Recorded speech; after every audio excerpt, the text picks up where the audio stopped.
Well, welcome this glorious Washington, D.C. afternoon to the launch of Korea Matters for America, America Matters for Korea.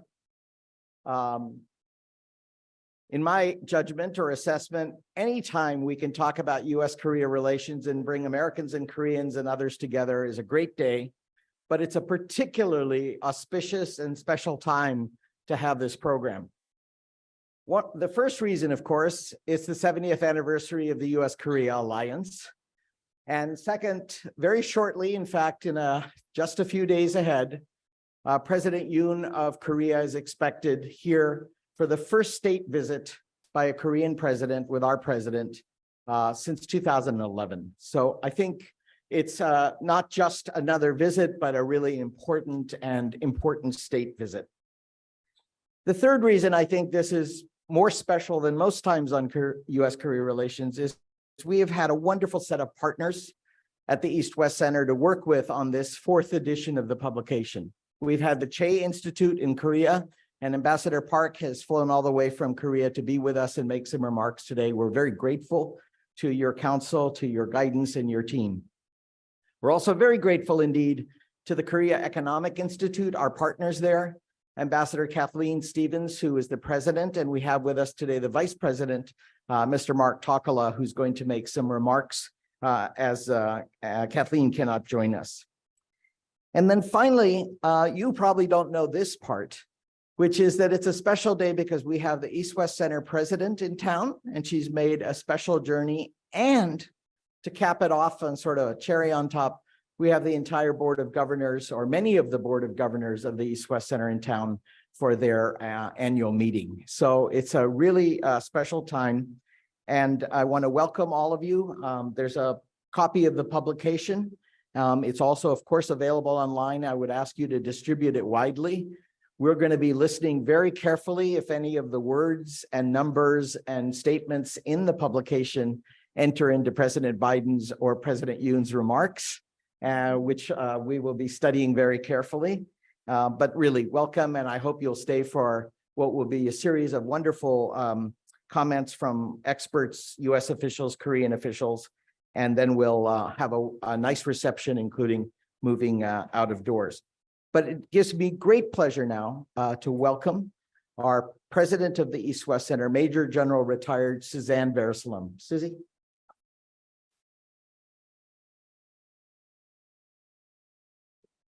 Thank you so much, Satu, and good afternoon and aloha from Hawaii to all of you. What an honor and pleasure, Ambassador Park and Vice President Takala. Thank you so much for your partnership in this very important publication.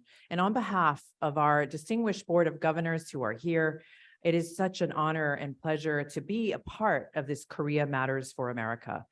You know, coming from Hawaii, we know very much how much Korea matters. In fact, on our board, we actually had one of the first Korean American Chief Justices, Chief Justice Moon, who has been celebrated in Hawaii as changing the face and fabric and the contributions of Korean Americans.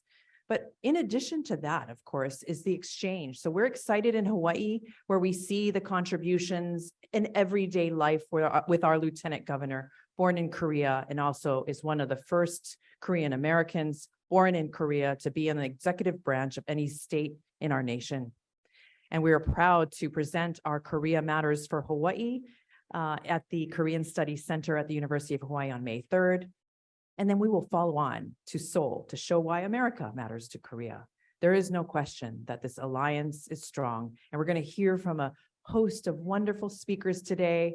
The fact that this room is full and a day after voting is testament to it. But this is a long journey and conversation.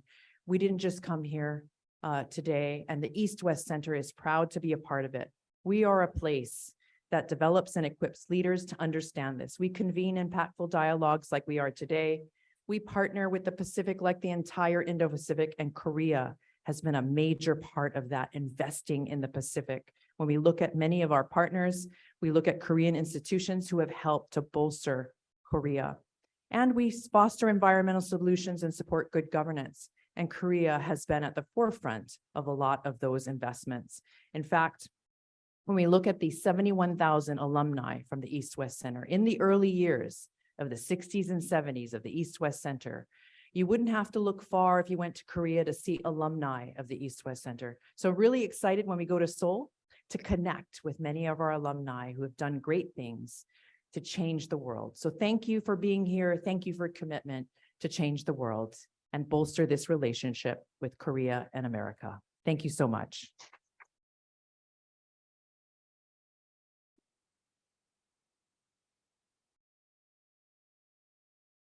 Thank you very much indeed. I should have probably introduced myself too, but my name card was up here. Satu Lemay from the East West Center. Let me go straight to our second partner, which is it represents the Korea Economic Institute. He's the vice president. Delighted to have him. We've done a number of Korea programs together across the US and in Korea. So welcome to you, Mark Takala.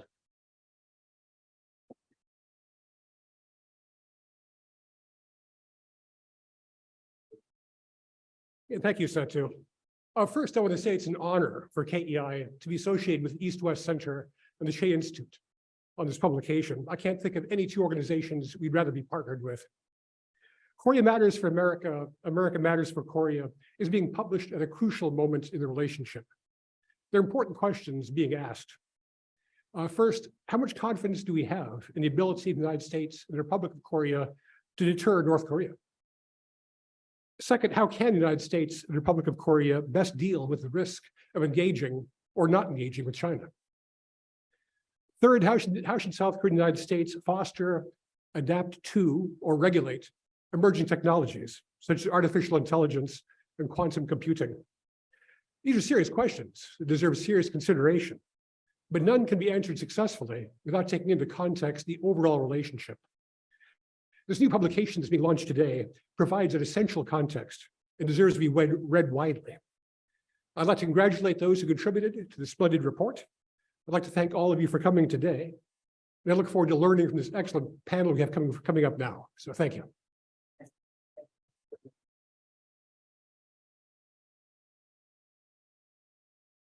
We also have a Korean partner for this effort based in Korea, and we're very grateful to them. They fixed all our translation errors. They double and triple checked our commas. Please don't do it here and give me a heart attack if you find an error. After the fourth or fifth reading, my eyes began to not see numbers and transpose numbers. But we're grateful to them. And we have with us the president of the CHEY Institute, Ambassador Park In-Kook. Thank you, Ambassador Park.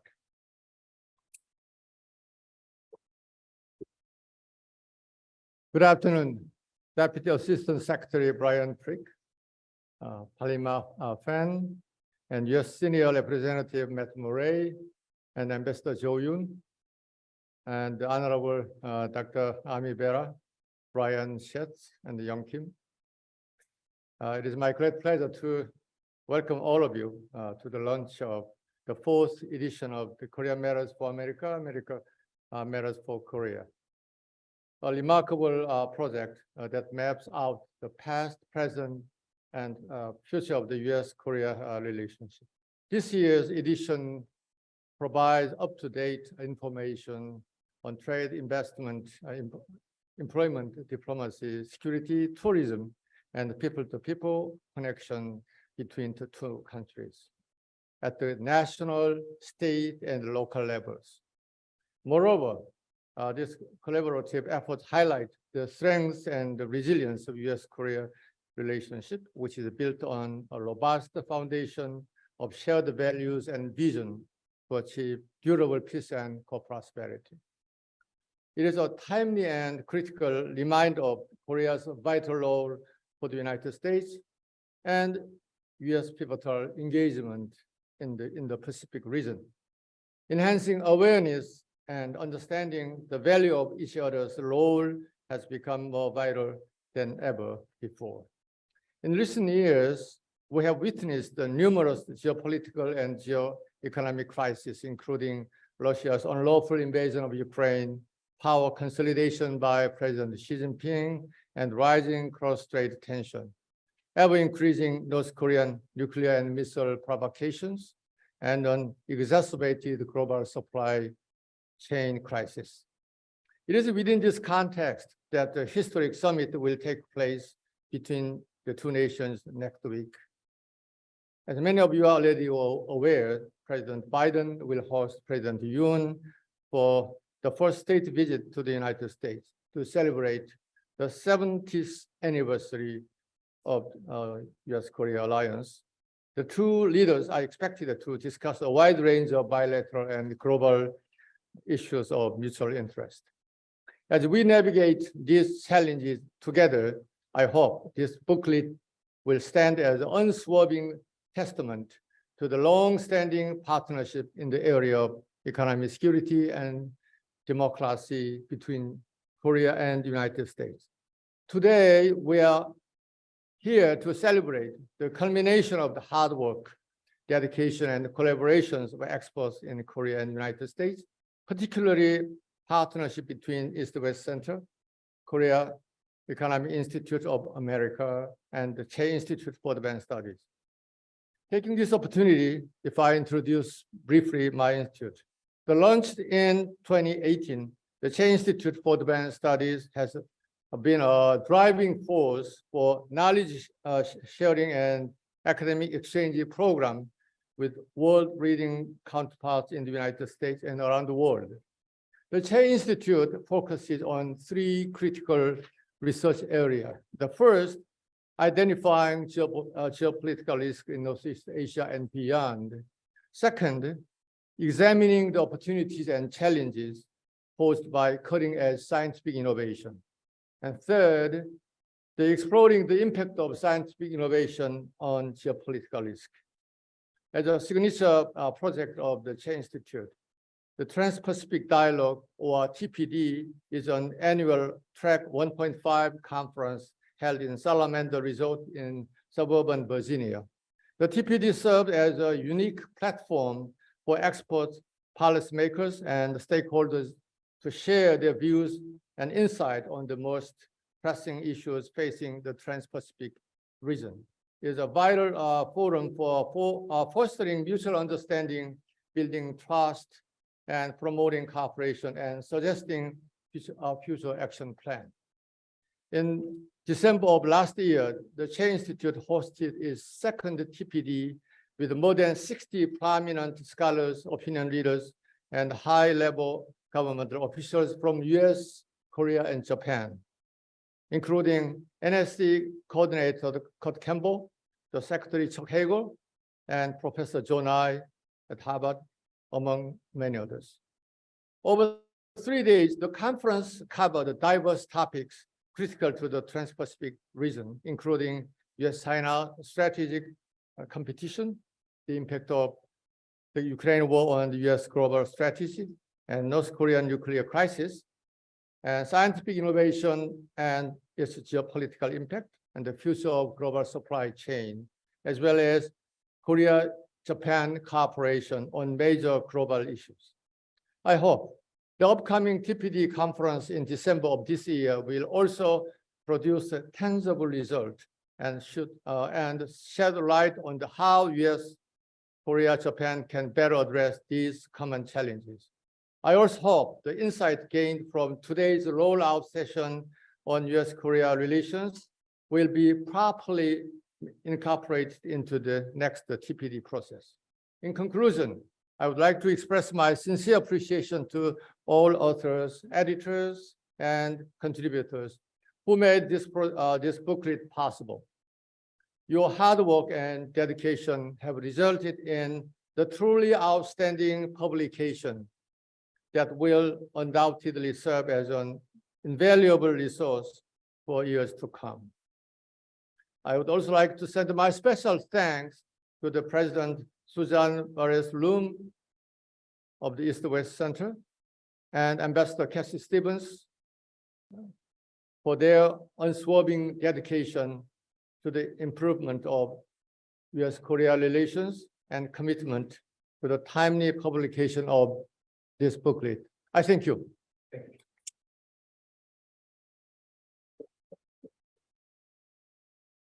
Thank you very much for your remarks, Ambassador Park, and for making the journey here. And of course, we look forward in mid-May to seeing you in Seoul for the launch in Korea. We've heard from our partners, but also critically important are the officials on both sides who make the relationship run at the government to government level. And we're deeply gratified, despite the upcoming state visit, that they've taken a little bit of time to be with us today. I think it's very important to hear their perspectives. And first, I'd like to invite to the podium Ji-Hoon Kim, who's the counselor, chief of the congressional section at the Embassy of the Republic of Korea, to make some remarks. Thank you, Ji-Hoon.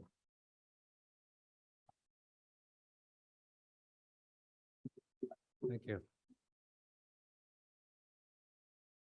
President Varislam and Vice President Limaye, distinguished guests, ladies and gentlemen, I'm truly delighted to be here and extend my congratulations to the East-West Center, along with the Korea Economic Institute and CHEY Institute, on the launch of this updated Korea Matters for America and America Matters for Korea.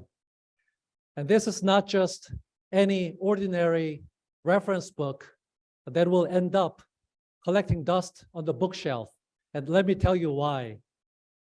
As chief of the congressional section of the embassy, what I do is meeting with people from the Congress, making friends with them, and occasionally connecting my ambassador to House representatives and senators. And well, connecting ambassadors to members of the Congress is not as easy as it looks. Each congressman receives dozens of emails every day. And through the scheduler, he learns the contents. Caucus meetings, I got to do that. Fundraising events, yes, I need money. District events, we got to win their votes. Interview requests from journalists, let's go on TV. And all of a sudden, he learns a meeting with a South Korean ambassador to discuss North Korea. I don't know about that. Isn't that a typo for North Dakota? I don't like Kim Jong-un anyway. What's next? So, to be honest with you, I've been rejected by more congressmen than girls in my whole life. But one day, an American friend of mine told me that Korea Matters for America, America Matters for Korea comes in handy, and he uses it to help his friends and colleagues to understand Korea more. I read it, scrolled down on the website. Boy, oh boy, did I hit the jackpot. So giddy up. When I met senators and congressmen next time, I said, Senator, did you know that your state exports $4 billion to Korea every year? I can meet with your ambassador. That's what he said. Congressman, did you know that your district has 1,500 students from Korea? Well, consider it approved. That's how I got these meetings secured. Little did they know, though, that I had this crystal ball hidden underneath. So to the authors and contributors of Korea Matters for America and America Matters for Korea, I thank you so much for your hard work. It provides combined coverage of the historical, political, economic, and cultural aspects of our bilateral relationship, and how timely and magnificent it is for this edition to come out just 4 days before my president visits this town, and in this 70th anniversary of the Korea-US alliance. And lastly, in today's complex geopolitical landscape, navigating through the challenges requires comprehensive information, including from this book, and also companion. Korea Matters for America and America Matters for Korea will certainly help you understand how close and how tight-knit Koreans and Americans are. It'll help you, whoever you are, members, staffers from Congress, policymakers, journalists, scholars, anyone interested in Korea and America to grasp what it truly means and how exciting it is to go together. So congratulations once again on this remarkable achievement. Thank you.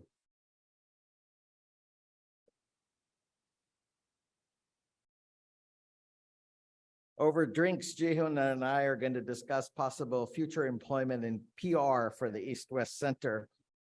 But let's wait till we get to the wine. It gives me great pleasure to introduce now from the US side a series of officials, beginning with our senior official for APEC and a good friend of the East-West Center, and as if he's busy enough this year hosting APEC for the United States and the Korea and this upcoming summit, he's taken a few minutes. Matt Murray, welcome.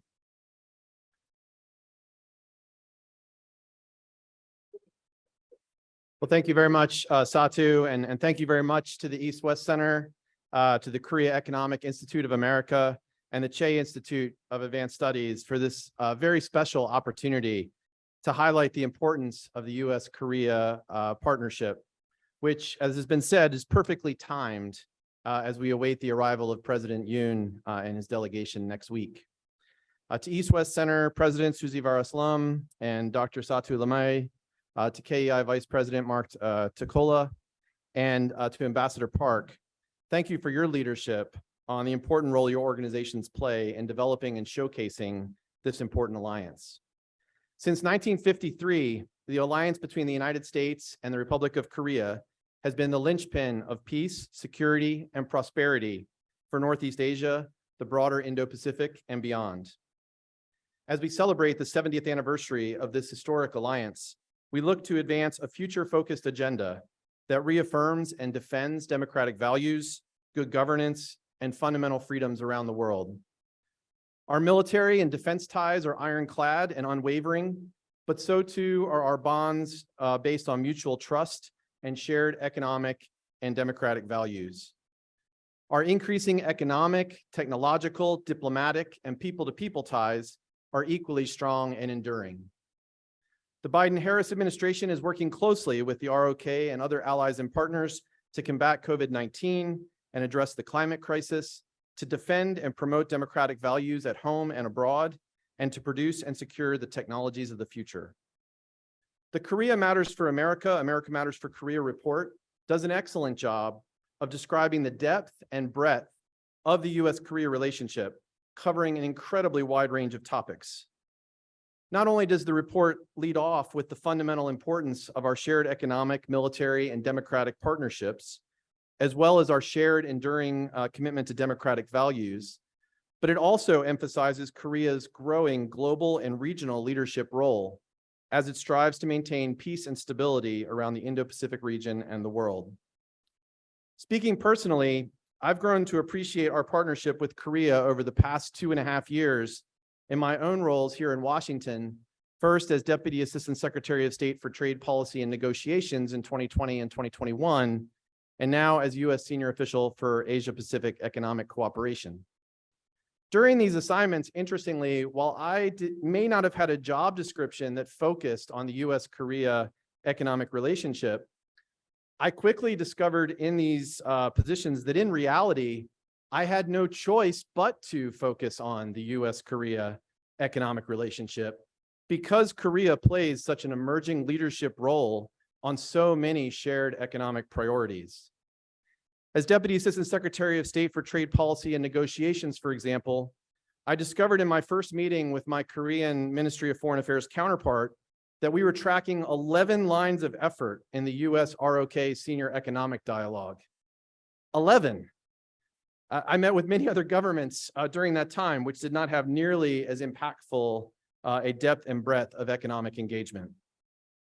The Korea Matters for America, America Matters for Korea report highlights many of these lines of effort: trade and investment ties, information and communication technology interdependencies, supply chain resiliency, climate change cooperation, pandemic response, and our historically strong people-to-people ties, including tourism and students. I know my colleagues from the Department of Commerce and U.S. Trade Representative's office will cover many of the trade and investment linkages in their remarks in a moment, But I will note that I felt incredibly fortunate recently to be able to tour the SK Battery America plant in Commerce, Georgia, just 2 weeks ago. An investment of nearly $2.6 billion, which is contributing to the US high-tech ecosystem and creating the jobs of the future, like so many other Korean investors across the United States. In my current role as US senior official for APEC, I've also seen the outsized positive impact Korea makes in that organization, particularly by Korea's commitment to supporting US priorities during our APEC host year this year, as well as Korea's own commitment to host APEC in 2025. We depend on our Korean colleagues in APEC to be a consistent voice in support of international rules, norms, and standards on discussions in APEC on trade and investment, innovation and digitalization, and strong, balanced, secure, sustainable, and inclusive growth, as we work together with the other 19 APEC economies toward our vision of an open, dynamic, resilient, and peaceful Asia-Pacific community by 2040 for the prosperity of all our people and future generations. So I'll close with a story from my own family of how our future generations see their prospects for prosperity.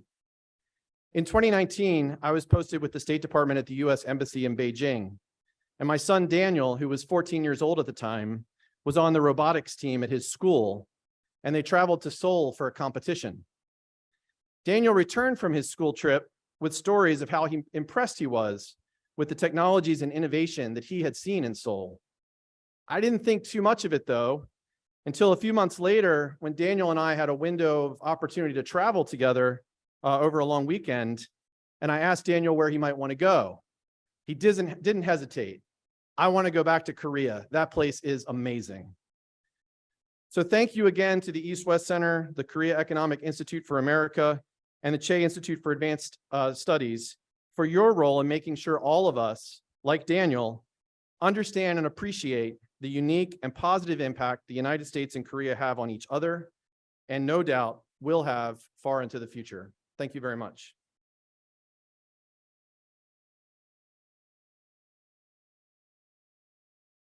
Thank you so much, Matt. We always appreciate you being here and for your comments.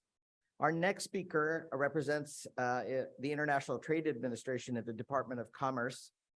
But before I just invite her up, I just want to say that she has been so impressive that she spoke at our last launch of Asia Matters. So we welcome you back again. And I also want to say that you have one of our former staff members on your team now. So we're sad to lose that particular staff member because she's wonderful, but we also know she's in a terrific place. And since we cooperate so closely with your International Trade Administration on preparing these reports, we're grateful that we have this continuing connection. Deputy Assistant Secretary of State of Commerce for Pamela Fan, please welcome.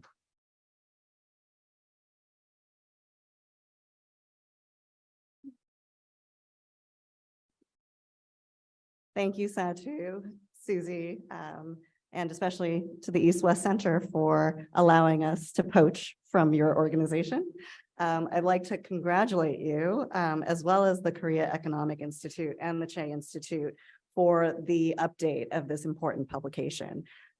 We have made reference to the fact that it is the 70th anniversary of the US-Korea alliance, and this publication has made clear that the alliance is stronger than ever. And this relationship matters more than ever. What we have in Korea as a partner is a champion of democracy and rule of law, a fellow leading world economy, and a pioneer when it comes to leading edge technology and innovation. The numbers are compelling. In 2021, Korea was the United States' 6th largest goods trading partner, including in transportation equipment, chemicals, and high-tech equipment. The United States continues to see growing Korean foreign direct investment, which totaled nearly $72 billion in 2021, with major Korean investments in automotive components, industrial equipment, consumer electronics, and other sectors. It is no surprise then that the Department of Commerce is playing an active role in advancing the U.S.-Korea commercial and trade relationship. And we're doing our part in contributing to the deepening of these relations. Last year, when President Biden visited Seoul for the meetings that he had with President Yoon there, the Secretary of Commerce, Secretary Raimondo, also accompanied him. This year, next week, actually, as we prepare for the second summit here in Washington on April 26th, the Secretary of Commerce will again be playing a critical and active role, including to convene the first ministerial level meeting of the supply chain and commercial dialogue. I should mention that this is a dialogue that was reflected in the 2022 Joint Leaders Statement and was officially announced and launched in Seoul when the Secretary was there with her counterpart, Moti Minister Lee. What we do under this dialogue is focused in particular on a number of work streams that are critical to the U.S. and Korea commercial relationship. Number one, manufacturing resilience. There is a working group focused on manufacturing resilience and aimed at discussing the cooperation, facilitating the policy and the business exchanges in advanced manufacturing, semiconductors, and also critical minerals. We have a second working group focused on dual-use export controls. It is a key work stream for us in order to build alignment between the United States and Korea with regard to Russia, Belarus trade restrictions and other increasingly important restrictions. As we look ahead, we are considering other areas where there is room for cooperation, including in particular the digital economy. As economies around the world embrace digital transformation, it is evident that this is a key area for engagement between our two countries, also with industry. Policy issues include everything from cybersecurity standards to regulatory approaches to cloud computing. And there are opportunities to discuss investment in this area as well, including building broadband manufacturing and high-speed internet, including across the United States under the Bipartisan Infrastructure Act. In addition to the Bipartisan Infrastructure Act, the Chips and Science Act, as well as the Inflation Reduction Act, are creating new opportunities for U.S.-Korean partnership and for Korean investment here in the United States. It's really never been a better time to be working together, both to develop new and innovative technologies and to grow the opportunities and the jobs in the emerging technology sectors of the future. A week after President Yoon is here, we will actually be welcoming a robust Korean delegation to our Select USA Summit, which is focused on investment opportunities here in the United States. Finally, I should mention that the partnership that we have with Korea is important for our building of relations and the rules of the road for the broader region. So the Indo-Pacific Economic Framework for Prosperity, or IPEF, is a new economic arrangement for the region in which we partner strategically, including with the Koreans. And Korea has been a key partner for us in aligning third countries in IPEF. I will conclude by going off script and taking a page from Matt's book and mentioning a story from my own family. We recently in my household watched the movie Trolls World Tour, which is a movie that touches on different musical genres, everything, and gives children exposure to everything from pop music to country music to smooth jazz to K-pop. And so when I talked to my children about their reactions to that movie and what their favorite genre of music was, my daughter Arden, who is 3 years old, said without hesitation, K-pop. So even to a 3-year-old, it is clear that Korea matters. And I thank you all for coming here today.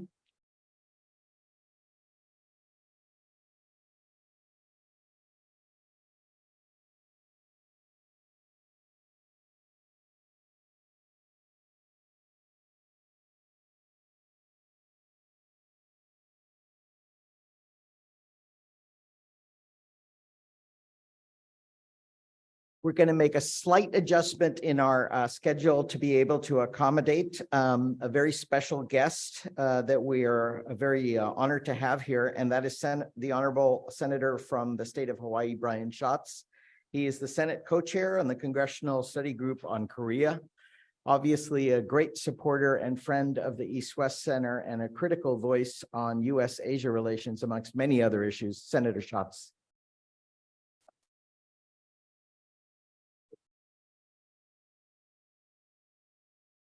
Hello, everybody. Aloha. Thank you all for being here. And I want to thank Susie and Satu and everybody at the East-West Center for your work in supporting the relationship between the United States and the Republic of Korea, including through this new publication. I see some of my colleagues from the state of Hawaii, the former governor, the minority leader of the state house, the president of Punahou School, or retired president of Punahou School, and lots of other friends. So thank you for being here. This new publication is important by highlighting the many areas in which our countries work together in a clear and concise way. This publication will help people not immersed in foreign policy to understand our partnership's significance. Over time, this will help to grow our country's relationship, and a strong US-ROK relationship is essential. The Republic of Korea is one of our most important allies. We share a deep commitment to civil rights, to free elections, and press freedom. We work closely together to protect our citizens against military threats. Our strategic cooperation includes everything from increasing disaster preparedness in the Pacific Islands to eradicating disease in Southeast Asia. And commercial ties between our nations support nearly 500,000 jobs. This collaboration has helped to increase ROK investment in the United States nearly 200% in the last decade, and I anticipate this decade will be even better, including recent announcements of more than $20 billion for new electric vehicle battery and semiconductor facilities, and that is just in the wake of the Inflation Reduction Act. I anticipate these partnerships will grow and grow and grow. It has powered the Incheon-based Green Climate Fund, the world's largest climate fund in Incheon, which has funded more than 200 projects since 2015 to reduce our global carbon footprint and help to solve the climate crisis. And it's allowed our two countries to provide needed economic and humanitarian assistance in Ukraine. That's why a strong US-ROK relationship is so important, because it doesn't just benefit our two countries. Our partnership helps to promote democratic principles across the Indo-Pacific. It drives innovation and entrepreneurship, strengthening global supply chains and our allies' economies, and it protects our planet. To best collaborate on these goals, our two nations need to maintain a relationship of familiarity, friendship, and trust. And that's why the work everyone here does on a daily basis is so essential. And it's why organizations like the East-West Center are such valuable instruments for peace and for diplomacy. So congratulations to everyone on the rollout of this important publication. And I look forward to working with all of you and seeing you all next week during President Yoon's visit. And may we all continue working together to strengthen the US-ROK relationship and help to create a more prosperous and more peaceful world. Thank you so much.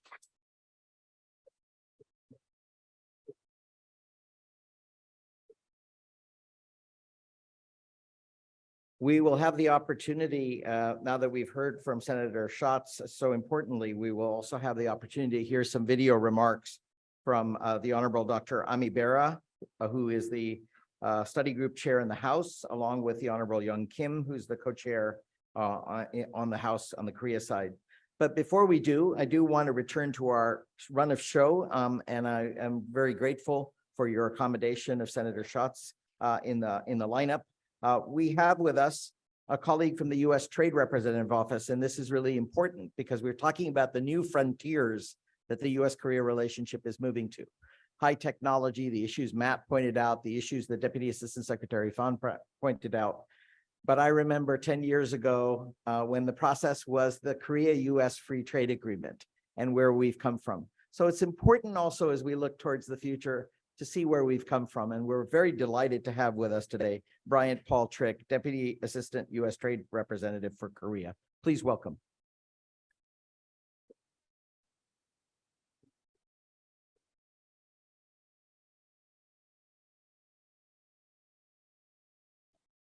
Thank you. Good afternoon, everyone. I would like to, of course, repeat the thanks to our hosts and to the East-West Center, KEI, and the CHEY Institute, not only for organizing this event, but also for the publication of the booklet, which I'm sure is going to be very valuable for all of our work. So going last in this lineup is kind of beneficial because all the important stuff has been said already. But nevertheless, I would like to emphasize a couple of points that that previous speakers have picked up on.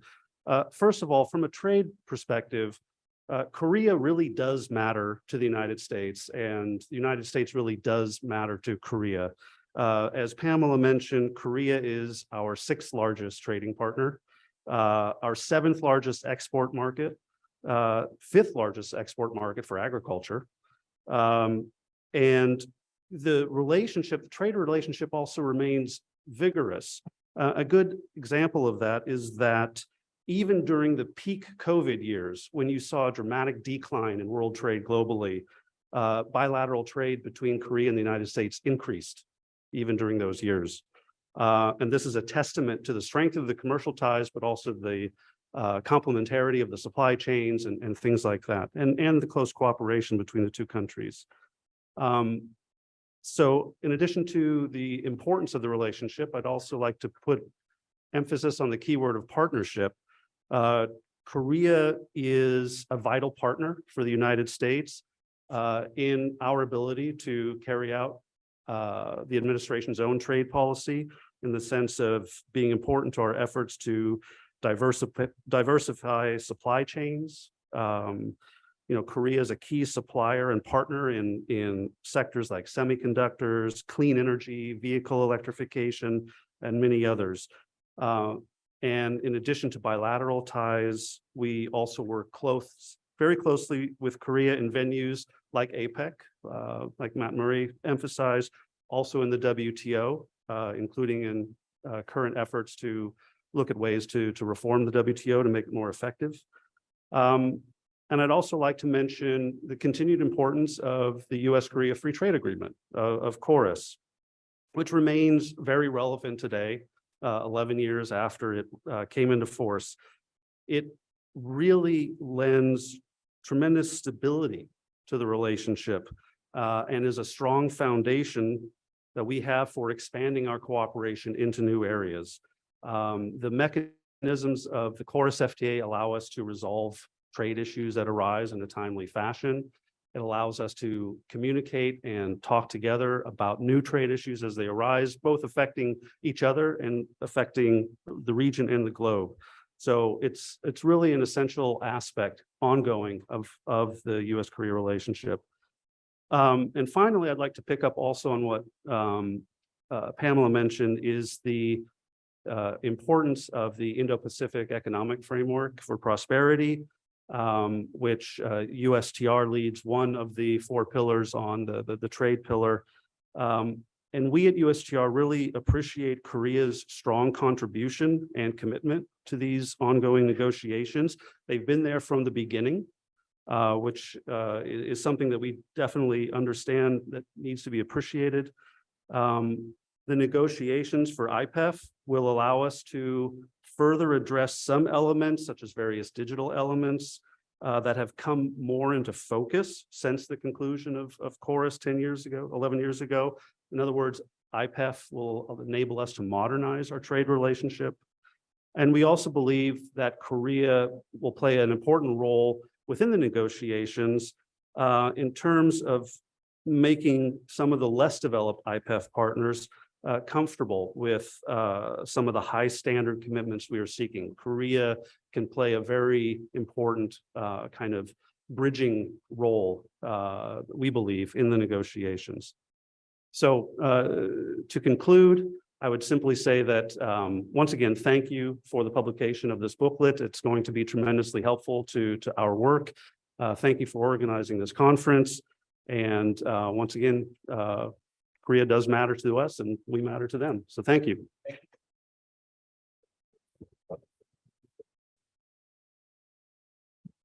Thank you very much, Mr. Trick, for joining us from the USTR office. Really, very important to have your insights on the key trade issues. As you know, an event like this cannot occur without the support of the congressional members. And as I outlined, we've had the support and the comments of Senator Schatz, the Senate co-chair on the Congressional Study Group on Korea. But we have two other supporters for this event. And those are Dr. Ami Bera from California and the Honorable Young Kim representing California 40th. So they were not able to join us. And I always would prefer to have the congressional delegation up front, but because of the voting schedules and the timing, we tried to hope that they would be able to get away from their duties, but they weren't. But they have prepared videos.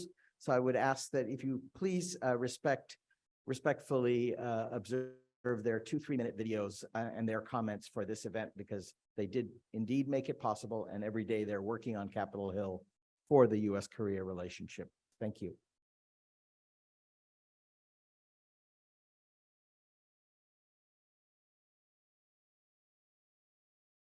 Hi, I'm Congressman Ami Bera of California's 6th Congressional District. I'm also co-chair of the Korea Caucus, as well as co-chair of the Congressional Study Group on Korea.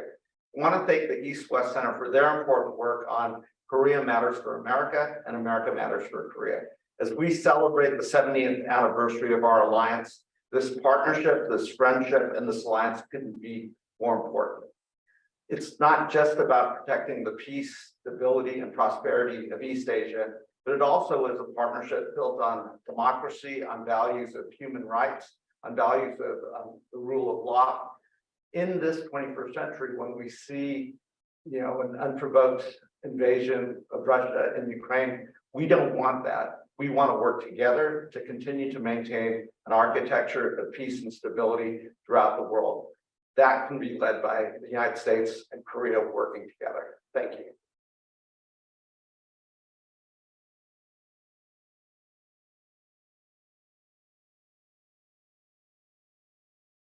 Hi, I'm Congresswoman Young Kim, and I'm glad to welcome everyone to the official launch of the Korea Matters for America, America Matters for Korea publication.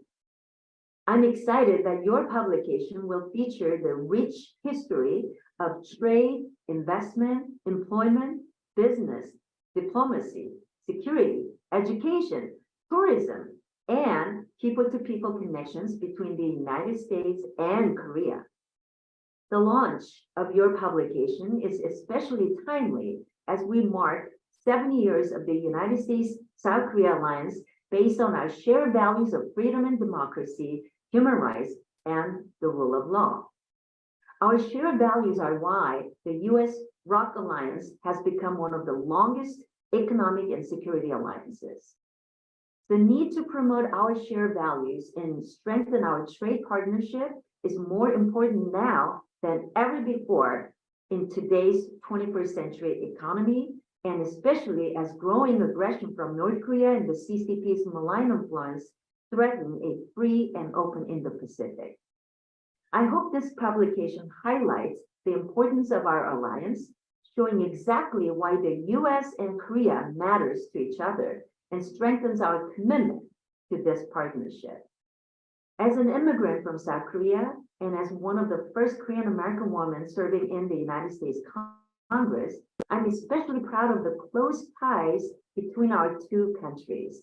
And as chairwoman of the Indo-Pacific Subcommittee of the House Foreign Affairs Committee, I'll continue working tirelessly to strengthen our bilateral trade relationship. And I'm confident that with our shared history and common vision, the U.S.-Korea alliance will continue to thrive and play a critical role in advancing peace, prosperity, and security in the Indo-Pacific region and beyond. So congratulations again, and I wish you all the best for your success. Thank you.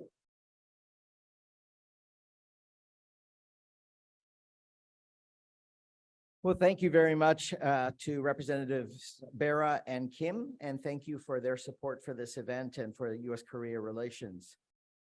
Now, this is about the point in a program, 46 minutes in, when it seems appropriate to break to the bar, but not quite yet. We have, as part of our East-West Center kind of ethos and mission, in convening dialogues, we of course have our partners. We have officials from the countries involved. We have members of Congress and senators, but we also really like to have folks from NGOs, civil society, think tanks, universities, as part of the give and forth, back and forth in our engagement. And we have an all-star lineup of people on defense, on the US-Korea economic relationship, and on people-to-people ties. Those are only 15-minute sessions. And I would like to invite the first panel to join me, Dr. Sumi Terry, who is, and I'll introduce them. You have their full bios in the program. Dr. Sumi Terry, Director of the Asia Program and the Hyundai Motor Korea Foundation Center for Korean History and Public Policy at the Woodrow Wilson Center. Scott Snyder, who's the Senior Fellow for Korea Studies and Director of the Program on US-Korea Policy Council. And from Korea, currently on a Fulbright here at George Washington University. He's a professor at the Korea National Defense University, Young-Jun Kim. Please welcome.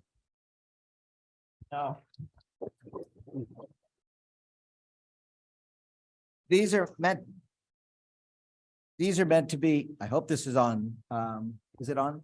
Yeah, okay, great. These are meant to be very informal, and I want to, not quite a fireside chat because there's not a fireplace behind, but nevertheless, 70th anniversary, lots of defense issues. Representative Kim made reference to some of the issues facing our alliance on the defense side. So starting with Dr. Terry, may I ask you some key issues coming up and what we can expect to see in the alliance? Sure. So first, I just wanted to say, can you hear me? Okay. Thanks to the East-West Center, Korea Economic Institute, and the CHEY Institute for this publication of this very valuable report. This year marks the 70th anniversary of the US-ROC Alliance. We did really come a very long way since the US got involved in the Korean War, defending a new nation that was carved out of the ruins, in the greatest conflict in history. US and ROC troops first fought and bled together to throw back the brutal North Korean onslaught. Ever since then, for 7 decades and counting, US and South Korean troops have stood shoulder to shoulder, guarding the ramparts of freedom along the DMZ. And since then, we have really safeguarded a tenuous peace and made possible one of the greatest economic miracles in modern history. Today, US-ROC Alliance is more important than ever. We're talking about defense, but sadly, I want to just talk about 3 points. The threat from North Korea only continues to grow. North Korea, in fact, tested more missiles last year than any given year in history, so nearly 100 missiles. And then this year, obviously, they tested some 30 missiles. They have manufactured ICBMs that are capable of hitting the United States with a nuclear warhead. Just last week, North Korea successfully carried out a first ever flight test of Hwasong-18, a solid fuel ICBM, which is harder to detect and harder to preempt than liquid fueled ones. While this latest technical milestone may not be a game changer per se, this does mark an important advance in North Korea's goal of building nuclear arsenal that could directly threaten the United States. And there seems to be a very few impediments preventing Pyongyang from proceeding down this path that it has chosen in terms of modernizing and expanding their nuclear arsenal. The intensified US-China competition and Russia's invasion of Ukraine made the world even more bifurcated, more polarized. And what we are seeing is Moscow and Beijing that are unwilling to pressure North Korea and unwilling to implement sanctions. And so North Korea has a favorable external environment to continue down on this very dangerous, destructive, and potentially deadly path. That said, that brings me to a second point after North Korea issue. The US and ROC alliance now extends far beyond the menace from North Korea. While North Korea remains a bigger threat than ever, that I just talked about, consider the impact of 2 recent events that have really shaped the international landscape. And here I'm talking about growing US-China rivalry and then Russian invasion of Ukraine. The challenge that's posed by China in particular demands that the aperture of the US-ROC alliance to really should well, it should widen considerably. Identifying China as a driver of US-ROC alliances planning and coordination will have a profound impact on US-ROC alliance itself.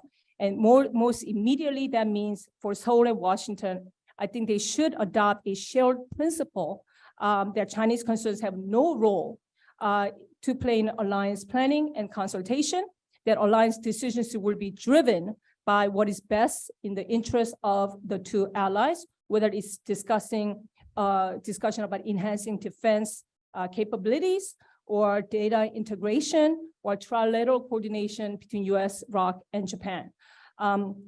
China should not receive any kind of veto over decisions that's made for the allies' own defense by democratic allies. And lastly, let's not forget about Russia.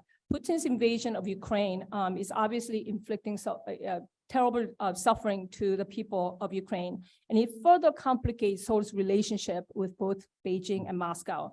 But it does provide Seoul a greater opportunity to diversify and to strengthen its alliance relationships. In particular, I think this is an opportunity for Seoul to expand its global partnership with the US and its allies in Asia and in Europe. And we saw last year, South Korean President Yoon join other US allies in the Pacific Islands, when he attended the NATO in Madrid. That really signaled the commonalities of purpose between liberal democracies in Europe and Asia.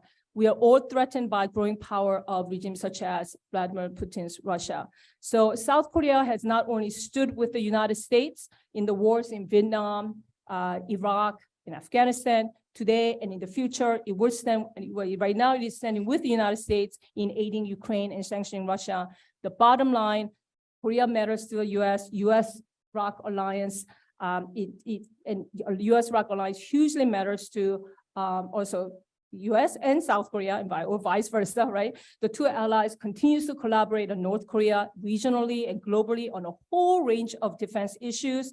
And the part of alliance's focus needs to continue to be on promoting democracy and freedom and human rights. And the Korean War is history, but the alliance born out of that terrible conflict continues to be an enduring and important feature of international landscape. Thank you, Sumi. That's a terrific overview of both where the alliance has come, the traditional challenges that it faces, the kind of new ramparts it's moving on, and the challenges and the opportunities, frankly, of the alliance going somewhat beyond just the peninsula. So I really appreciate those comments. Scott, I would like to hear some views from you about where the alliance is going on the defense front. We've had all kinds of issues in the alliance, whether there are issues about nuclear weapons, about OPCON, operational control, about control of forces on the peninsula. Look forward to your comments, Scott. Okay, well, thanks, Satu. And it's really hard to follow Sumi. I was really gratified that earlier this week she allowed me to moderate an economic panel where all the optimistic and happy things are rather than just focus on security. But now I see I'm back to the security front. But I do have a way of trying to be optimistic because I happened to be in Seoul on the occasion of the 50th anniversary of the alliance. And at that time, there was a lot of angst about the relationship in Korea with the United States. And of course, there was the incident where the two schoolgirls died that really roiled the environment.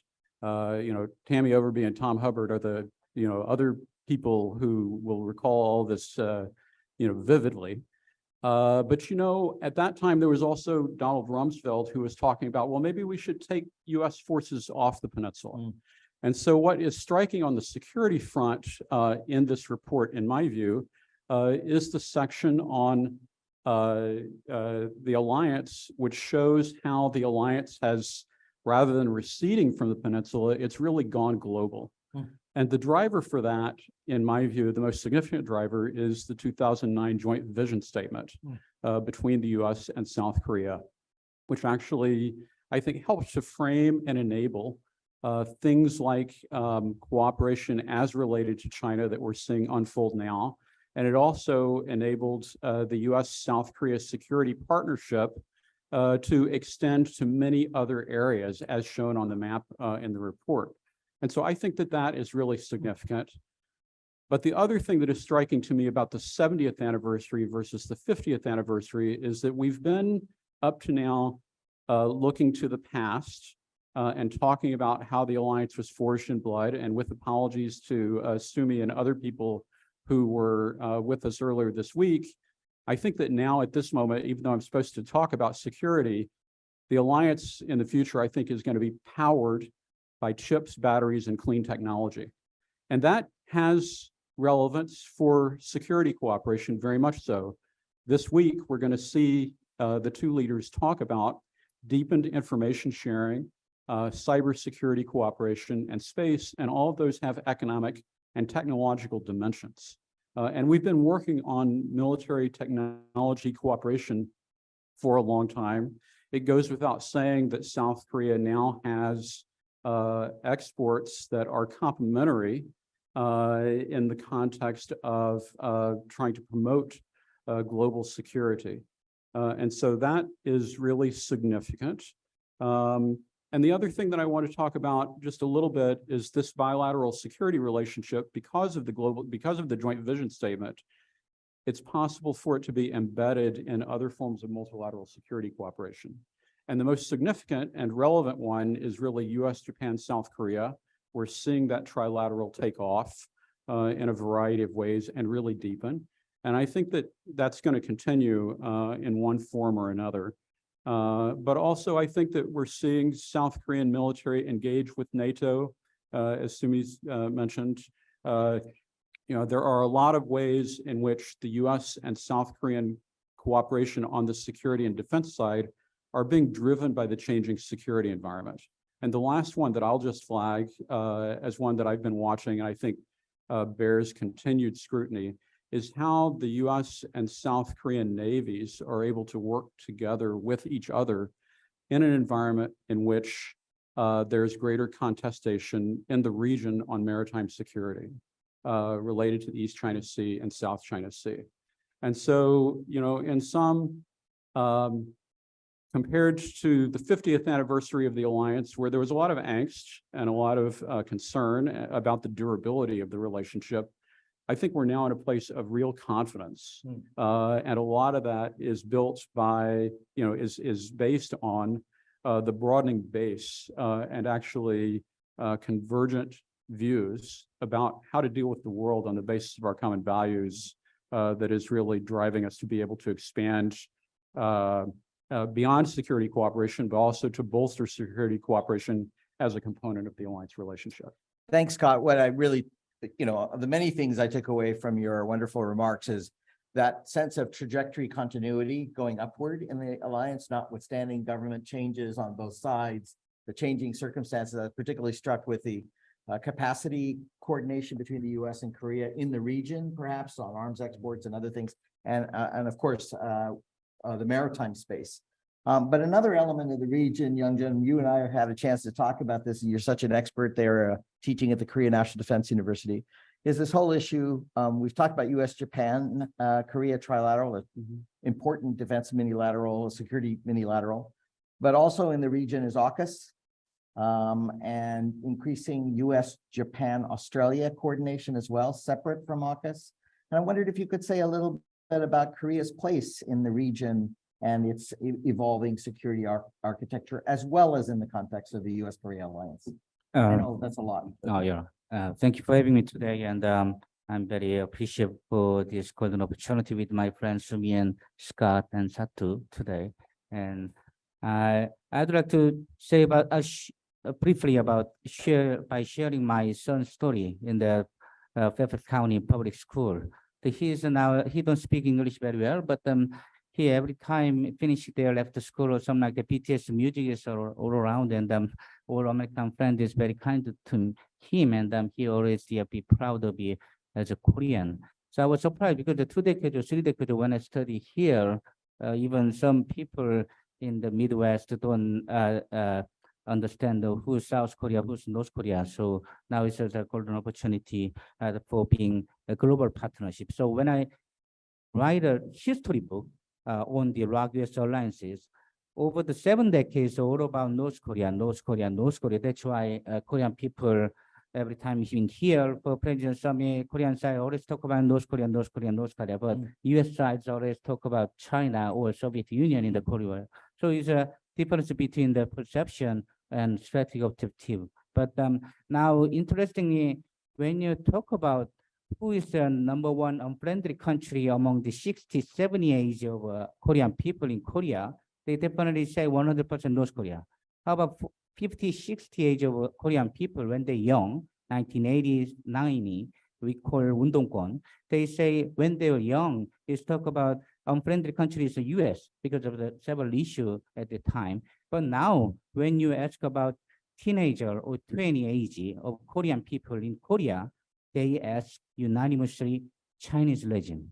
That is a different from the over the 7 decades. What is the future our role? Because of now it's the Korean future generation is talk about more being global citizen rather than just Korean national citizenship, talking about unification again and again. So now is this generation would like to talk about more Chinese and Russian aggression. That's why President Yoon now is more openly talk about we have to stand with the Ukraine and Taiwan, the other countries together.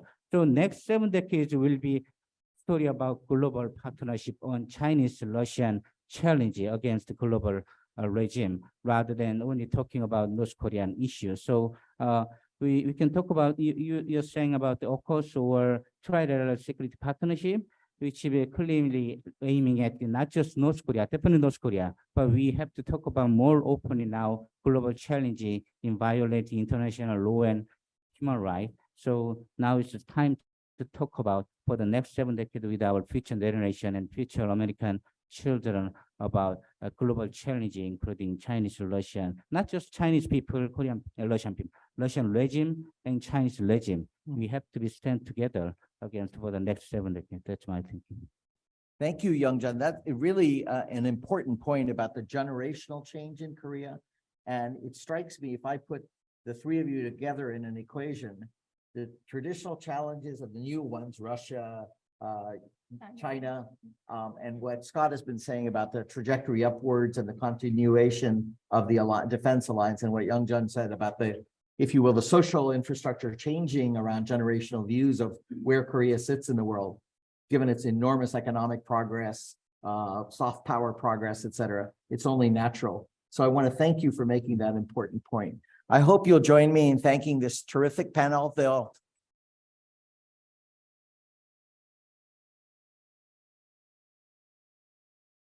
They'll be here through the reception, I understand. So if you want to corner them for further elaboration, but thank you so much for joining. I would like to welcome the next panel. We heard some official U.S. views, but I'd like to invite Barbara Weissel and Dr. Hyun Jung Jae and Esperanza Gomez Jalalian to join me for a quick discussion of some key economic and commercial issues.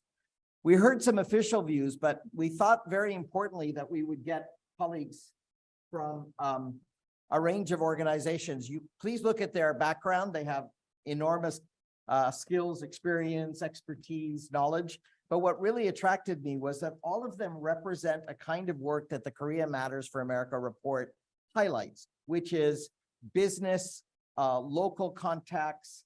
And Barbara Weissel is now in private practice, but was the lead negotiator for the TPP when she was at the U.S. Trade Representative Office. So my point is they really are working the issues related to Korea-U.S. interaction on the ground, and we want to hear from them. Let me start with Dr. Jae, please. Okay, first of all, thank you so much inviting me to such a wonderful and meaningful event. So I assume that many of this audience don't know much about the Korea International Trade Association. We represent more than 70,000 Korean trading companies. As you can imagine, Korean companies, since the Korea is a small market, most of the Korean companies are involved in trade in some ways. So we have so many members. So I came to DC about 1 year ago as a head of a Washington KIEP office. And I met so many people from Hill and think tank and the governments and association, you can imagine. And then after I collected hundreds of name cards on my desk, I found that many people in DC, they know more about North Korea than I do. And then some of people in here in the States, they watched more Korean drama than I did. So, but I found that something was missing, because when it comes to economic relationship between the US and Korean economy, I found that there are not many the experts of the Korean economy, and then people here in DC, they only know the Samsung, LG, and Hyundai because they directly access to the consumers. But in Korea, there are so many multiple Korean companies, not only the big chaebol, but also the small and medium-sized companies which trade with the US and which invest in the US for the past some years. So, and so I you know, at some point I made up my mind to make a beautiful booklet or some book to show how important Korean companies are for the US economy and the job creation. And by chance, I met Satu. And then I found that the East-West Center, you know, they have been doing a great job to publish this meaningful booklet for the past more than 10 years. So thank you for saving my time. But now I'm working on, it's like additional version of this Korea Matters for America and America Matters for Korea, because I think I would like to highlight more on the specific Korean companies, which are very important the US economy at the moment. So here today, I would like to emphasize more on the Korea companies really matter for America, not only economic standpoint, but also from the perspective of supply chain and infrastructure and environment and security, which is the most important agenda in the US. Maybe not only the US, but all the global world. So maybe maybe until 10 years ago, I think as a Korean companies viewed US as only the exporting market. Because we are successful in the US market, we got so much confidence that we can go global based on the reputation that we got in the US market. But I think that for the past 10 years, the economic landscape dramatically changed. So for the past 10 years, Korea investment in US, since 2016, it exceeded $10 billion a year. And then last year, it reached up to $27 billion. This is a new number. I think that you can find that number in the book. So anyway, so based on this investment, Korea and the US trade a lot, increasing rapidly. And then not only trade, but also joint ventures and the business cooperation between the two countries rapidly increasing. So I think that now the Korean companies, whether see the US as only the exporting market, rather they seek more the economic cooperation and partnership in the US. And already they are making a contribution to the US economy, and that we are really creating jobs all over the place in the US. So we all know that there were 3 very important resolutions in the past 2 years: infrastructure, CHIPS, and IRA. It was, in Korea, well, we have some problems, but anyway. So these are all for the America's competitiveness in environment, infrastructure, as I mentioned. But we all know that America cannot achieve these objectives alone. So I think the US needs allies and partners more than ever. So, but already I think that if you go in the Georgia, Alabama, many places, not some states, but all over the place in the states, you can see already the American workers working for Korean companies, they manufacture batteries, battery components, and solar panels, and transformers, and automobiles and auto parts. So as I mentioned before, not only big chaebols, but also Korean SMEs, they invest in the States. So maybe some years, by the time the 5th edition of this book will be published, then I really hope that more partnership and more successful stories will be well highlighted in the book. Thank you. Dr. J, thank you so much. And I'm sorry that we had already created a book that you had also thought about doing. But for the 5th edition, I will be calling on you for supporting very granular. And I hope we can work with you and KIEP to do programs across the US to highlight the US-Korea business relationship and company relationship. So thank you for being here. Barbara, a longtime friend and colleague.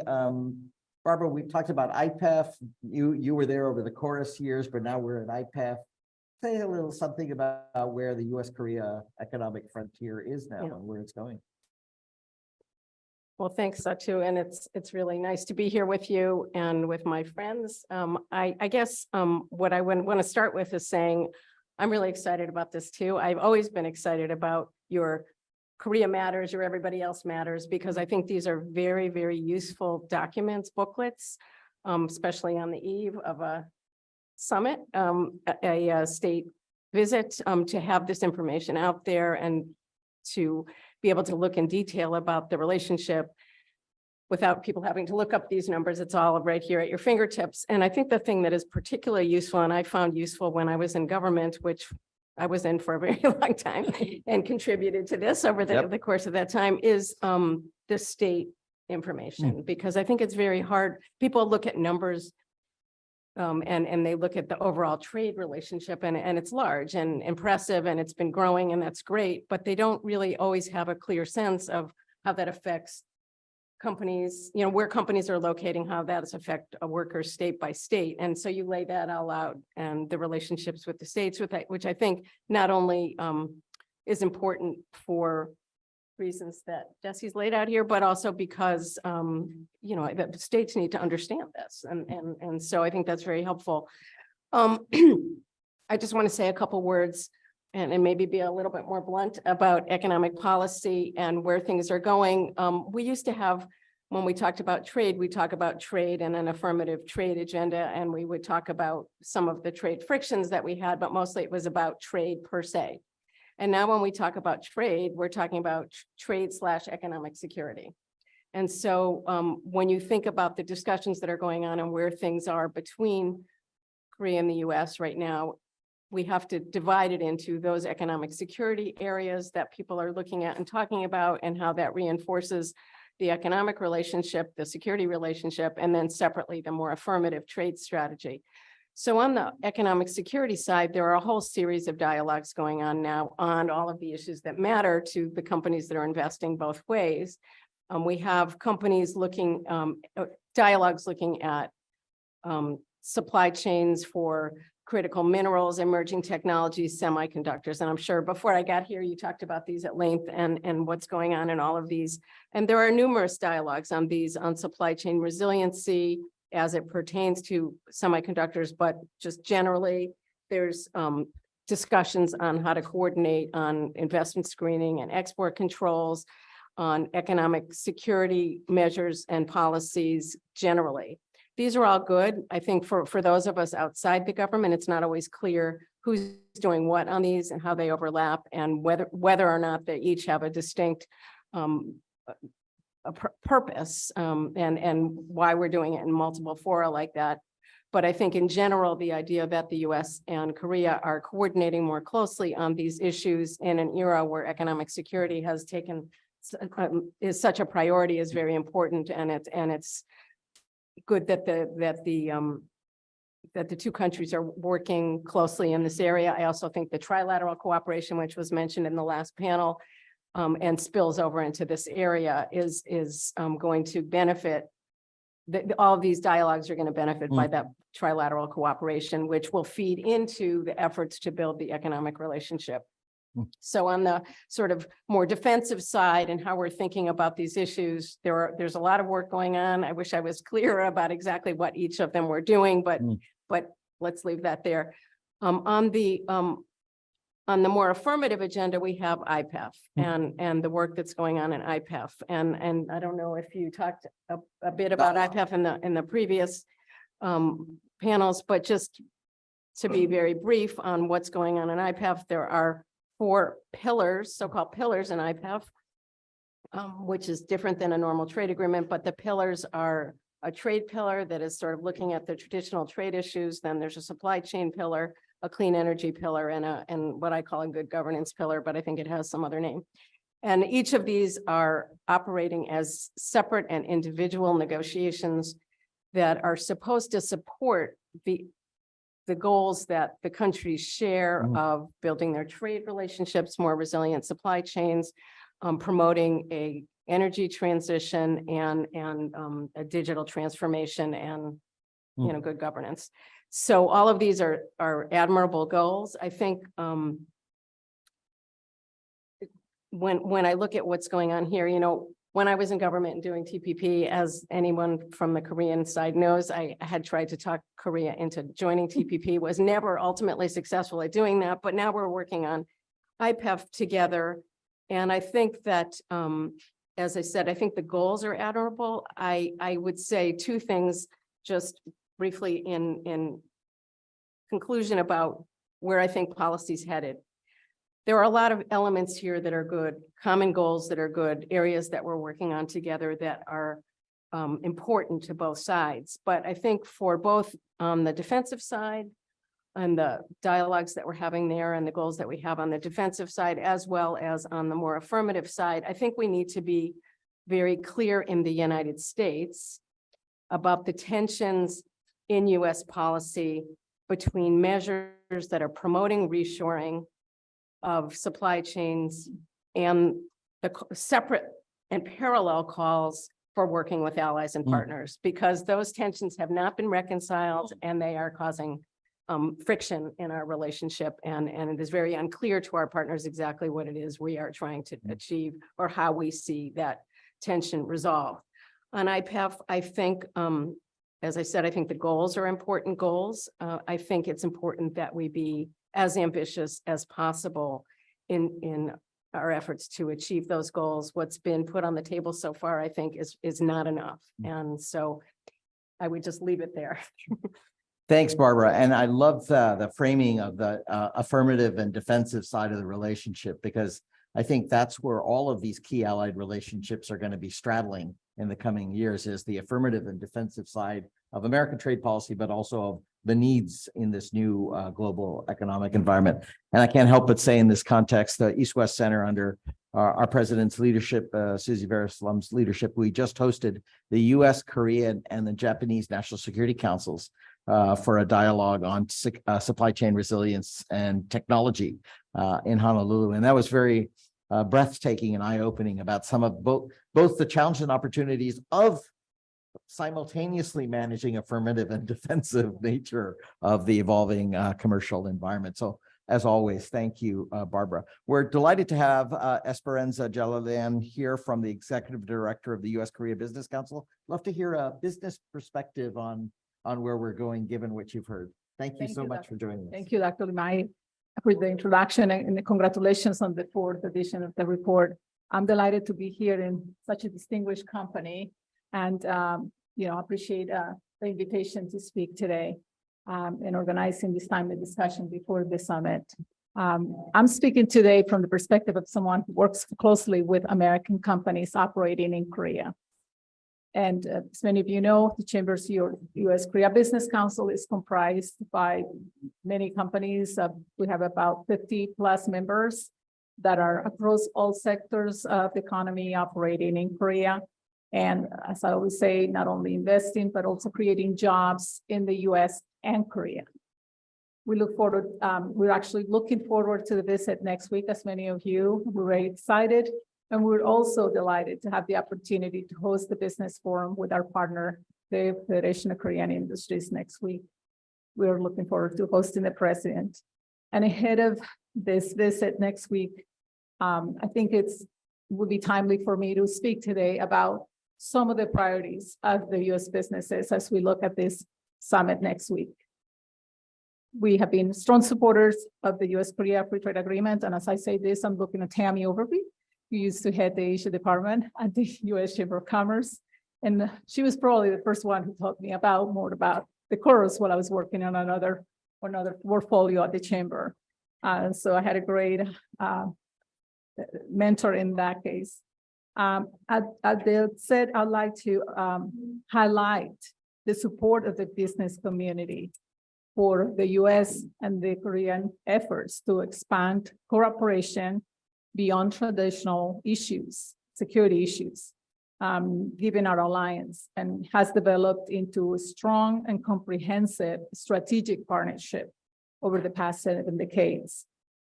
We would like to see many business priorities addressed in the Biden Summit next week, and want the leaders of both countries to use the opportunity to achieve mutually beneficially resolution of trade barriers and that are existing, but also preventing those that could potentially arise in the future. In terms of what areas we at the Chamber work kind of have it in different buckets. Digital cooperation, of course, at the top. We would like to see the summit advance technological cooperation between the two countries. The U.S. business community seeks to be a trusted partner in Korea's digital transformation initiatives. We welcome efforts of the U.S. government and Korea on the launch of a digital economy working group between the Commerce Department and Korea's Ministry of Trade and Industry and Energy under the bilateral supply chain and commercial dialogue. So we'd like to see what comes out of the summit next week. We're looking forward to hearing. IPEF, I don't really have to spend much of what's been said today. We see some potential areas of cooperation. Specifically, we are thinking about digital trade, an enforceable digital trade agreement that builds high standards. The U.S. has already negotiated such agreements with Japan and Mexico and Canada, and such language could serve as the floor for digital rules for IPEF. But as mentioned, to make a positive difference in the region and beyond, the IPEF needs to be more ambitious, have more ambitious outcomes. On healthcare innovation, we have several U.S. companies in the pharmaceutical industry operating in Korea. And we would like to, as a key priority, to see development of an ecosystem for healthcare innovation. We support Korea's drive to become a pharmaceutical hub, and we're open, it's open to expanding its partnership in Korea in an environment that both fosters innovation and sustains access to existing high-quality health products and services. We want to see greater cooperation between the governments and the business communities to re-energize the bilateral healthcare dialogue based on a commitment to strengthen cooperation and the conditions that support innovation and patient outcomes. Climate change and promotion of energy evolution is out of the bucket. And the US KBC, our program welcomes the bilateral commitment of last year's summit to strengthen cooperation and lead in the areas of clean energy, and look forward to renewed commitment in this area. Both countries are natural partners in the energy evolution and decarbonization efforts. They have both pledged ambitious decarbonization commitments, and we would like to just add encouragement for both countries to collaborate and promote energy sources such as liquefied natural gas and accelerating the evolution to a lower carbon economy. We, in the last one that I will mention that also has been addressed, supply resilience. We want to highlight the continued importance of bolstering supply chain resilience bilaterally and multilaterally with like-minded countries. Korea is a valuable partner in the U.S. government's efforts to strengthen supply chain resilience against future crises. And in this process, the private sector should be a part in the dialogue and process to ensure that policy recommendations reject punitive approaches, new trade barriers, and one-size-fits-all solutions. So I appreciate the opportunity again. Thank you, Ms. Jalalian, for those remarks. And And like you said, we'll be following very closely the summit, and I'm particularly grateful to you for flagging the LNG and energy part of the US-Korea relationship, because so much of it vectors these days on automobiles and hybrids and electric vehicles and batteries and minerals and supply chain. But I think the energy is a really great opportunity. So thank you for flagging that. Please join me in thanking this panel. Thanks so much. Our final panel is just two colleagues joining. We unfortunately, Mr. Andrew Park could not join us from the Sejong Society before we break for the reception. And the East-West Center is devoted to people-to-people relations, and we always try to have a panel on the people-to-people ties and the relationship. Please, Dr. Kimmerno, please. Unfortunately, one of our people-to-people relationship panelists is joining us by video because he could not be here, but he's very important.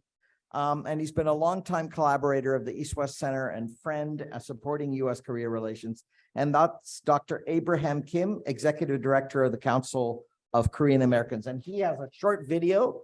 Toya, if you would take it away, and then we'll turn to Dr. Kim Renaud for just a couple of minutes of remarks to close the session.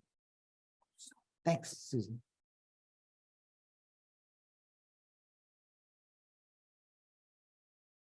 My name is Abraham Kim, Executive Director at the Council of Korean Americans.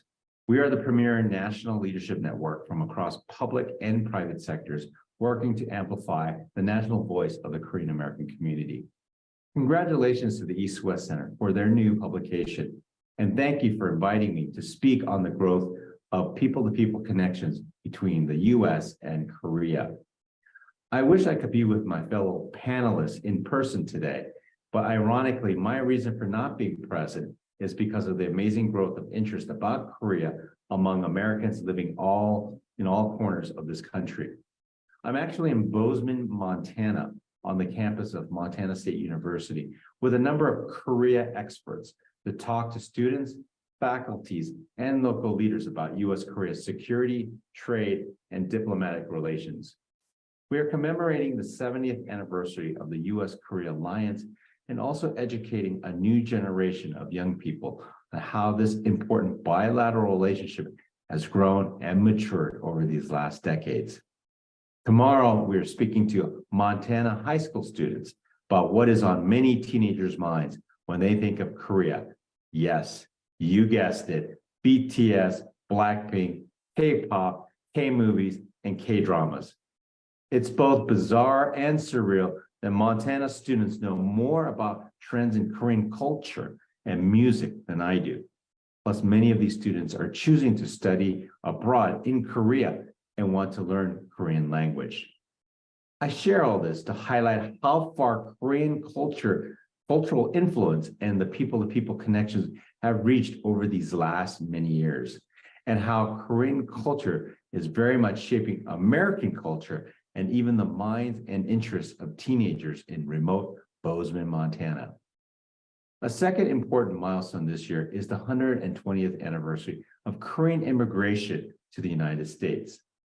On January 13, 1903, 102 Korean immigrants arrived in Honolulu to work in sugarcane fields. Today, there are more than 2 million Korean Americans living throughout the United States. Many of these Americans of Korean descent are serving as important bridge builders and citizen ambassadors that are reinforcing the strength of US-Korea relations.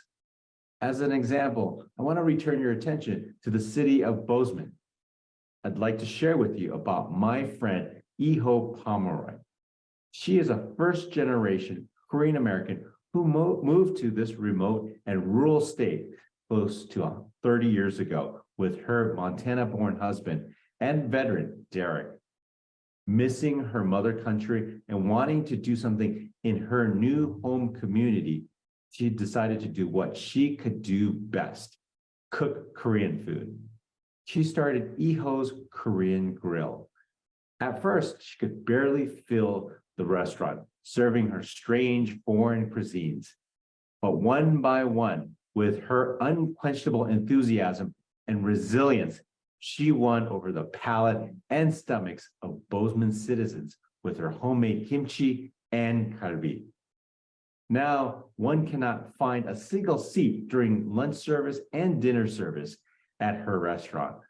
Plus, she packages her Eho branded kimchi and sells them at local grocery stores and supplies Montana chefs with this amazing ingredient.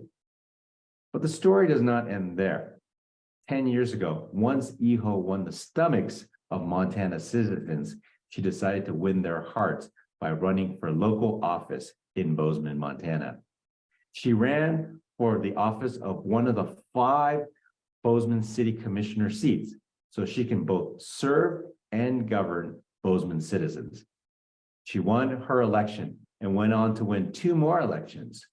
In her role as commissioner, she worked hard to attract Korean businesses, students, and leaders to Montana. Most recently, Honda Motors established a new R&D center in Bozeman next to the campus of Montana State University. In sum, Eho serves as a Korean cultural and culinary ambassador and a proud American public servant. Eho's example demonstrates that it does not take a big corporation or powerful DC politicians to make a critical contribution to building bridges between the US and Korea. Sometimes it just takes a single individual with a passion for Korean culture and a love for their local communities to make a difference in US-Korea relations. The amazing fact is there are many Korean American pioneers like Eho throughout the United States in local communities and neighborhoods, sharing their Korean culture, their history, and interests. Collectively, these people-to-people connections are making a huge difference in increasing mutual understanding, strengthening connections, and reinforcing bilateral US-Korea relationship today and for generations to come. Thus, in conclusion, I just want to thank again to the East-West Center for this opportunity to speak to you all and share how Korea and Korean Americans matter, not only in places like Bozeman, Montana, but also across this wonderful country, the United States. Thank you for your attention. Over to you, Satu.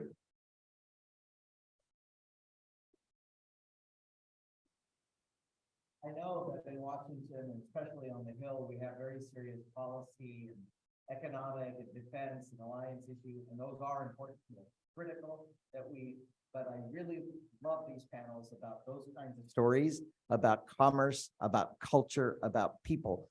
And it's really easy to do in the Korean case because Korea's hot, hot, hot. It's hot on movies, it's hot on culture. I was hoping to have BTS for the reception, but I failed, but hopefully my boss won't hold it against me.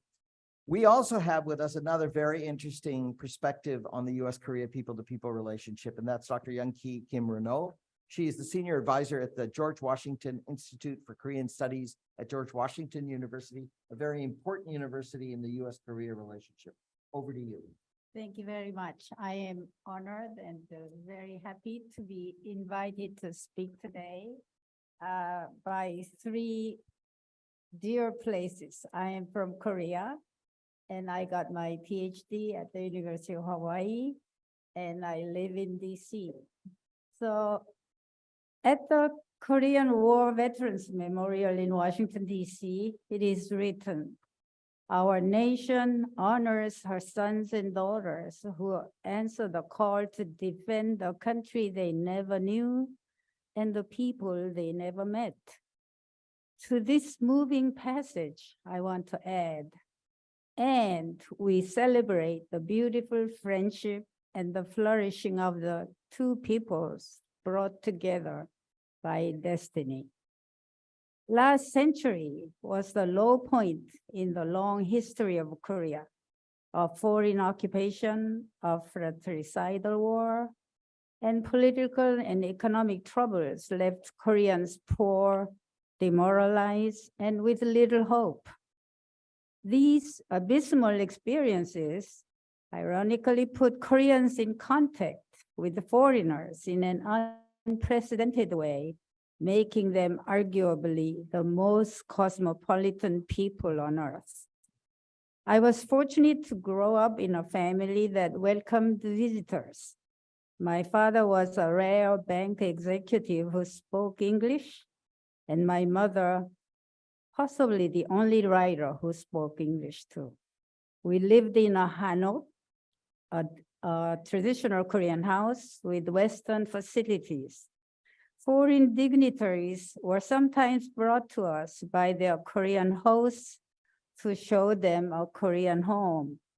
This is how we met Pearl Buck, the Nobel laureate in 1960, and John Updike in 1970, among distinguished foreign guests at home. Pearl Buck made 7 more trips to Korea after her first visit for her humanitarian projects. Her novel about Korea, The Living Reed, states with an often quoted sentence, "Korea is a gem of a country inhabited by a noble people." Koreans established a philanthropic foundation, a research society, and a museum carrying her name, and present symposia on her life and literature regularly. This has to be beaten by actually America itself. I had an opportunity to reconnect with John Updike in 2005, 35 years after his visit to my home. Here is an excerpt of his note I was delighted to receive. The picture of her, my mother, and me together seemed to come from very long ago. You have awoken pleasant memories of an enchanted visit. One of the most memorable people who came in uninvited was a young soldier who couldn't resist ringing our doorbell after hearing a piano trio piece we were playing. I do not recall his name except that he was of Czech descent.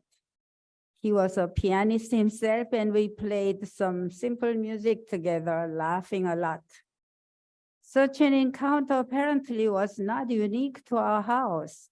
Sergeant Vernon Williams was a 19-year-old American soldier who played the French horn in the 8th Army Band.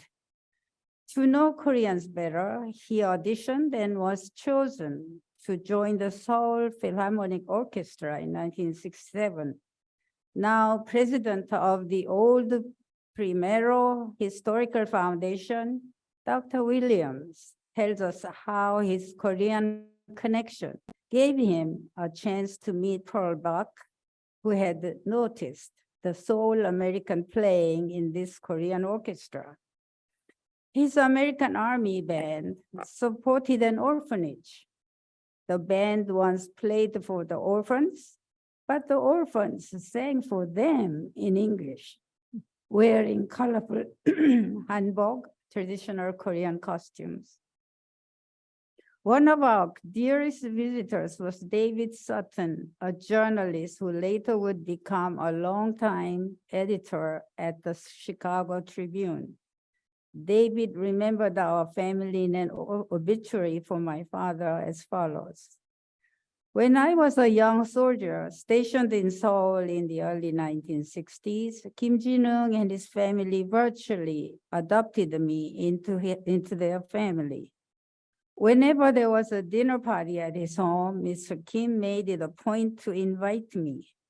The other guests often included government officials, foreign diplomats, writers, artists, and even a string quartet. Quite a heady assortment for a 20-year-old who had never before ventured out of his country. Mr. Kim treated me as a peer in his august company. Some years later, Mr. Kim's son, Hogi, arrived to pursue postdoctoral studies at Northwestern University, and his father, Mr. Kim, came to visit. As he departed, Mr. Kim implored me, my son, to visit him again in Korea. Tears streamed down his face as he backed out of the door, and I cried too. I hope and pray that somehow he will know that he and his family changed my life forever. In 2008, David and his wife, Barbara, attended the 16th Hanmusu Colloquium in the Korean Humanities at George Washington University. My mother would have been 90 years old, so we decided to make it a kind of family reunion. A few months later, David passed away. Delivering a eulogy for him at his funeral mass, I felt both happy and sad. Recently, I met Elias Van, a Korean major at GW and the recipient of this year's Sejong Scholarship. Elias' fascination with the Koreans started with their respect and care for others, especially for the elders. Koreans appreciate Americans' belief in democracy, individual freedom, and human rights. Learning about each other, followed by self-reflection, Americans and Koreans have become the beneficiaries of all these qualities that make a human life full, beautiful, and meaningful. Thank you. Thank you very much. Thank you very much. Lovely. What a lovely, personal, and meaningful way to end this program on Korea-US relations. Heartfelt, real, individual, but also country to country. And in that spirit, and before we break, I just have to say thanks to a couple people. Of course, I have to say, if I wish to be employed on Monday, the Board of Governors of the East-West Center, I thank you. To President Susie Veras-Lum, thank you for your continuing support of our programs, including this one. I thank the members of Congress who provided this room. I want to especially thank Mr. Spencer Gross. If you see him, I hope he's wearing a large sign, for his extraordinary effort in putting together this publication, and actually 5 Asia Matters publications over the last year, with an entirely wonderful team at the East-West Center in Washington. I also want to thank LaToya Jackson, who you've seen doing videos, handling the virtual live stream, handling contacts with speakers, handling RSVPs single-handedly, along with our KEI and CHEY partners. And of course, the entire East-West Center Washington teams. To our partners, Ambassador Park, Mark Takala, I thank you. We look forward to the next series of events. For those of you who are congressional staffers, our congressional staff program on Korea kicks off next month, and we hope that you have either applied or will take part in a future iteration. We're very grateful to be working with KEI on the congressional staff program on Korea. And now, in the spirit of people-to-people relations, please join us for refreshments and drinks, and have a wonderful, wonderful evening. Thank you so much. Thank you.